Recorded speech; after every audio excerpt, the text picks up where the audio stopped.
Assalamualaikum warahmatullahi wabarakatuh.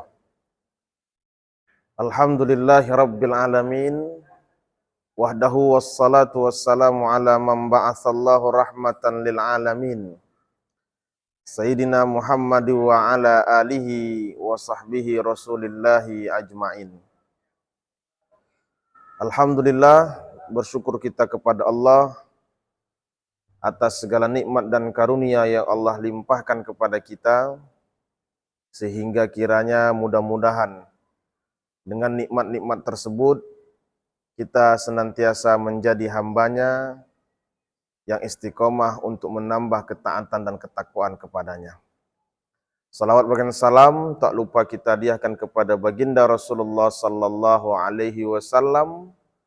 Semoga kiranya kita termasuk umatnya yang mendapatkan syafaat, tidak hanya di dunia tapi juga sampai di akhirat kelak. Amin ya rabbal alamin. Sahabat Quran Asy-Syafi'iyah dimanapun Anda berada, mengawali aktivitas kita hari ini, mari kita sedikit kembali meyakinkan dalam hati kita, menggerakkan diri kita untuk tetap senantiasa cinta terhadap Al-Quran. Sebagaimana yang kita ketahui, bahwasanya seluruh Nabi dan Rasul Allah titipkan kepada mereka sebuah mukjizat untuk membuktikan kebesaran Allah, bahwasanya mereka merupakan utusan Allah Subhanahu wa taala. Tetapi kita juga mengetahui bahwasanya seluruh mukjizat-mukjizat tersebut hanya sebatas diketahui oleh para nabi dan pengikutnya waktu itu.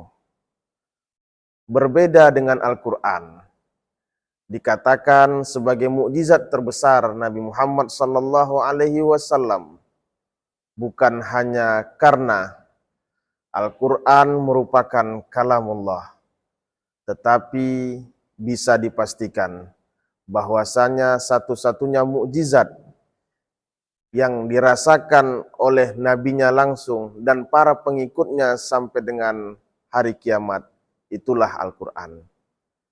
Maka sahabat Quran Asy-Syafi'iyah dimanapun Anda berada, sudah seyogyanya lah kita merasa bangga, kita merasa yakin bahwasanya mukjizat Rasulullah sallallahu alaihi wasallam yaitu Al-Quran haruslah senantiasa kita dekatkan diri kita kepadanya.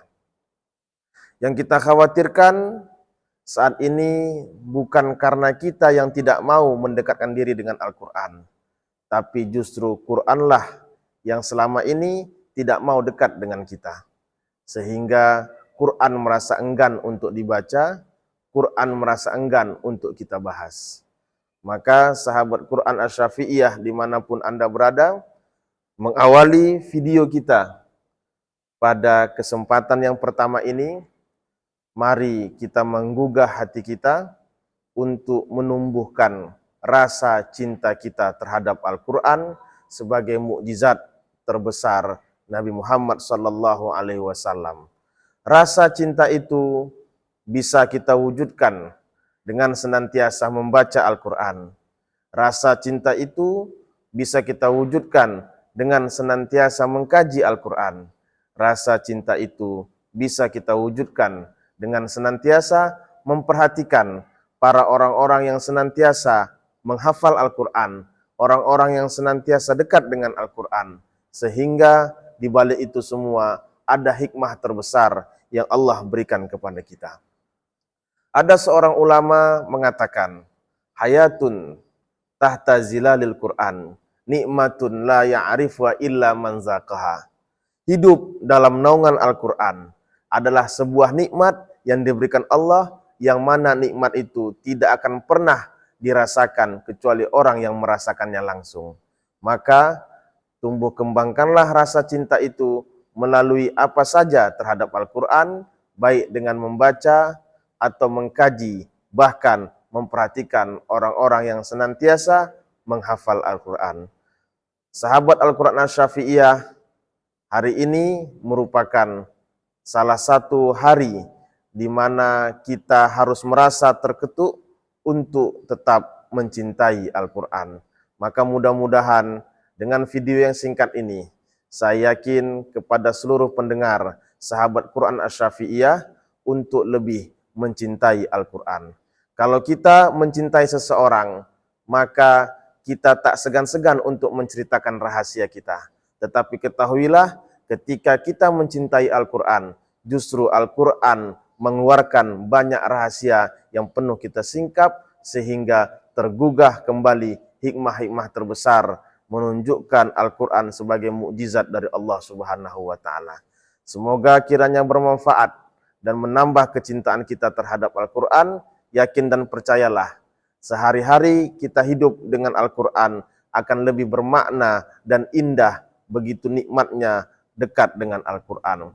Rasulullah menjadi Sayyidul Anbiya bukan karena beliau sekedar Nabi yang terakhir, tetapi karena dititipkan oleh Allah Subhanahu wa Ta'ala mukjizat Al-Quran.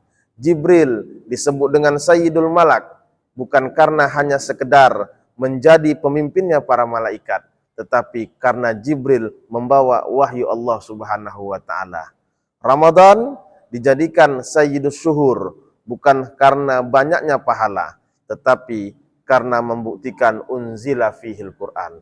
Tetaplah mencintai Al-Quran dalam keadaan dan kondisi apapun kita dan dimanapun kita berada. Sahabat Quran Asy-Syafi'iyah, mudah-mudahan kita termasuk orang-orang yang senantiasa dekat dan akrab dengan Al-Quran. Billahi taufiq wal hidayah. Wassalamualaikum warahmatullahi wabarakatuh.